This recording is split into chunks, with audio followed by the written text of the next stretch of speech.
अस्सलाम वालेकुम बच्चों। आज हम लोग डिस्कस करेंगे रिमेनिंग शॉर्ट क्वेश्चंस। तो चलते हैं राइटिंग बोर्ड की तरफ। हाँ जी बच्चों, हम लोगों ने लास्ट टाइम जो है वो शॉर्ट क्वेश्चन 10 जो है वो डिस्कस कर लिए थे। और रिमेनिंग जो है वो 11 से 17 तक है स्मार्ट सिलेबस में, तो वही हम लोगों ने डिस्कस करने हैं।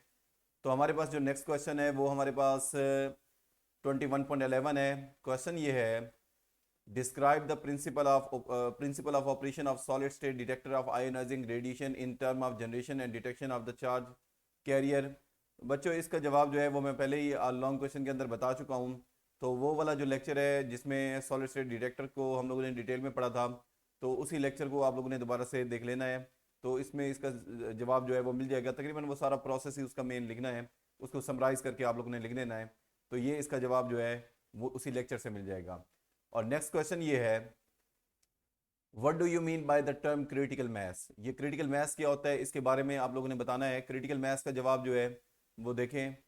क्रिटिकल मास जो है वो हमारे पास वो मिनिमम मास होता है यूरेनियम का जो फिशन चेन रिएक्शन को सस्टेन कर सके, उसको बरकरार रख सके। सस्टेन का मतलब होता है बरकरार रखना।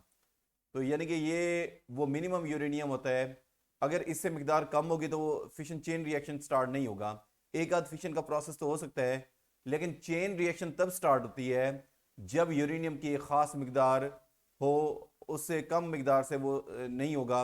तो वो जो कम से कम मिकदार जिससे फिशन चेन रिएक्शन स्टार्ट हो सके, तो वो हमारे पास क्रिटिकल मास कहलाता है। फ़र्ज़ करें ये मेरे पास, मैं आपको यहाँ पर एक डायग्राम बनाता हूँ जो हमारी बुक में भी बनी हुई है। तो फिशन चेन रिएक्शन वाले टॉपिक में अगर यूरेनियम लेट से इतना ही है, तो हो सकता है कि ये न्यूट्रॉन है। न्यूट्रॉन जब इस यूरेनियम को हिट करेगा तो एक आध फिशन का प्रोसेस होगा, इसके बाद फर्दर कोई प्रोसेस नहीं होगा। इसी तरह से हमारे पास ये दूसरी डायग्राम देखें। इसमें कुछ मिकदार जो है वो यूरेनियम की पहले से ज़्यादा, ये यूरेनियम है। और यहाँ से ये न्यूट्रॉन आता है। न्यूट्रॉन जब इस को हिट करेगा तो फिशन का प्रोसेस यहाँ पर होगा, उससे जो न्यूट्रॉन फर्दर प्रोड्यूस होंगे वो एक आध फिशन प्रोसेस जो है वो फर्दर करेंगे। फिर इसके बाद ये प्रोसेस स्टॉप हो जाएगा, फिशन चेन रिएक्शन स्टार्ट नहीं होगा। फिर इसके बाद ये एक हमारे पास यूरेनियम है। ये यूरेनियम की मिकदार जो है वो इनसे ज़्यादा है। अब यहाँ पर जब एक न्यूट्रॉन जो है वो हिट करेगा यूरेनियम एटम को, तो फिशन का प्रोसेस होगा, उससे जो फर्दर न्यूट्रॉन प्रोड्यूस होंगे वो फर्दर फिशन रिएक्शन करेंगे। और इस तरह से एक चेन रिएक्शन जो है वो स्टार्ट हो सकती है। तो ये मतलब इसकी जो मिकदार है यूरेनियम की वो इन दोनों से ज़्यादा है। तो वो यूरेनियम की कम से कम मिकदार जो फिशन चेन रिएक्शन स्टार्ट करा सके, उस कम से कम मैस को क्रिटिकल मैस कहते हैं, और इसके वॉल्यूम को क्रिटिकल वॉल्यूम कहते हैं। तो ये क्रिटिकल मैस का जो है वो कंसेप्ट है। इसके बाद नेक्स्ट क्वेश्चन जो है वो 13 की तरफ चलते हैं। क्वेश्चन नंबर 13 जो है वो ये है, discuss the advantage and disadvantage of nuclear power as compare to the use of fossil fuel. तो न्यूक्लियर पावर जो है उसका फॉसिल फ्यूल के ऊपर क्या एडवांटेज है, उसको अब हम लोगों ने डिस्कस करना है। तो चलते हैं नेक्स्ट। हाँ जी बच्चों, हमारे पास एडवांटेज जो है वो इसका ये है कि हमारे पास ज़्यादा एनर्जी प्रोड्यूस होती है। हमारे पास पहले नंबर पे ये जो न्यूक्लियर फिशन का प्रोसेस है, इससे ज़्यादा एनर्जी प्रोड्यूस होती है। और जो दूसरा है अपना क्या कहते हैं, फ्यूल से, यानी कि हमारे पास पेट्रोल वगैरह या कोयले से जो बिजली बनाते हैं वो इसके मुकाबले में कम बिजली बनती है। और इसका और एडवांटेज ये है कि पोल्यूशन इसमें नहीं होती फिशन के प्रोसेस में। जबकि इसके मुकाबले में कोयला वगैरह जलाकर बिजली बनाई जाएगी तो बहुत ज़्यादा फिशन, बहुत ज़्यादा पोल्यूशन होगी। इसके अलावा ये चीपर होती है। 1 किलोग्राम यूरेनियम से जितनी एनर्जी हम हासिल करते हैं, कोयले से उतनी एनर्जी हासिल करना चाहें तो आपको 30 लाख किलोग्राम कोयला जलाना पड़ेगा। तो ये इस तरह से सस्ती होती है। अब इसके डिसएडवांटेज क्या होते हैं, ये जो फिशन का प्रोसेस है ये डेंजरस होता है। इससे यानी कि जो रेडिएशन अमिट होती है अल्फा बीटा और गैमा, वो हाईली आयोनाइजिंग होती हैं और हमारे बॉडी स्किन को जो है वो डिस्ट्रॉय कर सकती है, हमारे इवन के बॉडी के अंदर कैंसर बना सकती हैं। तो ये इसका डिसएडवांटेज है जो कि कोयले में ऐसा नहीं होता। और वेस्ट इज़ वेरी हार्मफुल। अब वेस्ट को का प्रॉब्लम बहुत ज़्यादा है। जो वेस्ट मटेरियल बचता है तो उसको प्रॉपर तरीके से ब्रीड करना बहुत ज़रूरी होता है, जबकि कोयले में ऐसा नहीं होता। तो ये यानी कि इसके कुछ डिसएडवांटेज हैं और ये कुछ एडवांटेज हैं फॉसल अपना क्या कहते हैं न्यूक्लियर पावर प्लांट के फॉसल फ्यूल के ऊपर। तो नेक्स्ट क्वेश्चन की तरफ चलते हैं। नेक्स्ट क्वेश्चन ये है, what factor make fusion reaction difficult to achieve. कौन से ऐसे फैक्टर हैं जो फ्यूजन रिएक्शन को बहुत ज़्यादा मुश्किल बना देते हैं। तो वो 14 क्वेश्चन जो है, work done against repulsive forces between two nuclei. देखें फ्यूजन में क्या होता है, दो लाइटर न्यूक्लियाई को इकट्ठा करना होता है और उसमें तो पॉजिटिव न्यूक्लियाई एक दूसरे को रिपेल करते हैं, उसकी रिपल्सिव फोर्सेस इंतहाई ज्यादा होती हैं, उनके अगेंस्ट रिपल्सिव फोर्सेस के अगेंस्ट वर्क डन करना जो है वो इंतहाई मुश्किल है। और दूसरी बात यह है कि at least temperature of 10 million degree Celsius require, fusion process के लिए 10 million degree Celsius high temperature require होता है। इतना हाई टेम्परेचर तो सिर्फ सरफेस ऑफ सन के ऊपर मौजूद है, तो जाहिर है ये प्रोसेस इंतहाई मुश्किल है। एक तो दो पॉजिटिव न्यूक्लियाई को करीब लाना और उसकी रिपल्सिव फोर्सेस के अगेंस्ट बहुत ज्यादा वर्क डन करना पड़ेगा, और दूसरी बात यह है 10 मिलियन डिग्री सेल्सियस का टेम्परेचर चाहिए। इतना हाई टेम्परेचर तो सिर्फ और सिर्फ सरफेस ऑफ सन पे मौजूद है, तो इसलिए इस प्रोसेस को करना जो है वो इंतहाई मुश्किल है। इसके बाद नेक्स्ट क्वेश्चन है, क्वेश्चन नंबर 21.15 है, discuss the advantage and disadvantage of fission power from the point safety, pollution and resources. तो इन तीन हवालों से जो है ना हम लोगों ने एडवांटेज और डिसएडवांटेज बताने हैं। तो चलते हैं नेक्स्ट स्लाइड की तरफ।